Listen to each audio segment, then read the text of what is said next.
Hi, I'm Shafer. Here are the 5 things you need to be a successful author or writer. Number 1, extreme discipline. In my lifetime, I've studied who succeeds, who fails, and why either of those outcomes happen to those people. It always comes down to who is the most disciplined. As a college football player, I noticed the best players ate well, they slept better, they studied more game film. And the same is true in writing. When I was a comedian, the 2 hardest working joke writers I knew were always Jerry Seinfeld and Jay Leno. Both of them had extremely busy performance schedules. However, they never went a day without spending hours writing new material, oftentimes into the middle of the night. Today, they are arguably the happiest and wealthiest comedians in the world. Number 2, rewrite. Writing is hard. Most times it's a lonely pursuit. You're doing it by yourself, but if you're the only judge of your own writing, how do you know if it's any good? At some point, you should enlist a couple of your smarter pals who are willing to read your work and be honest with you. I have 3 writer friends who will read my first and my 5th draft.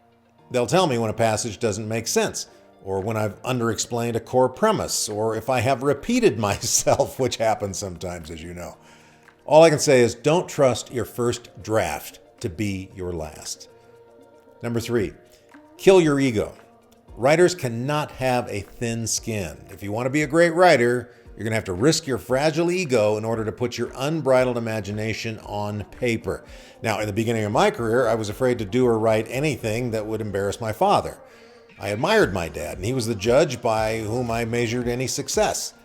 Well, I had graduated from college, I took a job as an advertising copywriter, and then one night I went to a comedy club and left thinking, well, that was pretty amazing. Bet I could do that. I can write jokes. Okay, countless open mic nights later, my dad showed up at a smoky, horrible nightclub to watch my act, and he was disgusted. Afterward, he took me aside. You're going to blow your whole college degree for something like that? What, are you on drugs? No, I wasn't on drugs. I was trying to find something more rewarding than writing t-shirt ads. Now, at some point, I had to kill my ego. I had to stop trying to let my father force my path and become me. And you know what happened? He was finally really proud of me when I was named the host of a big league network talk show, a TV show I couldn't have landed if I hadn't logged hundreds of hours in smoky nightclubs and killed my ego. Number 4, don't get married to your book title too early. It's a mistake to give your embryonic idea or your book a title even before you've written the book. If you title a book too early, you're going to try to write to the title instead of letting the book find its own way. I'll use my current book, RATTLED, as an example. For months, my co-author and I were living with the title 2 words. The premise was that we could crystallize all manner of fresh advice into simple 2-word phrases. But as the book's content evolved, the less we liked our title. That led to us trying to think of dozens of alternative titles. We couldn't agree on one.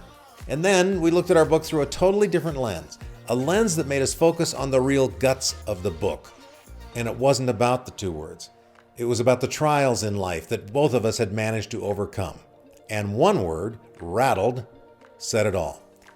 When the title is right, you'll know it. And 5, do your own marketing.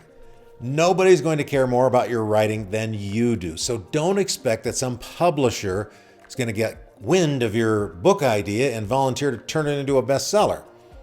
I've been paid in advance from major book publishers, and then they exercised all the control. They wanted to control the content, the title, the editing, and the marketing.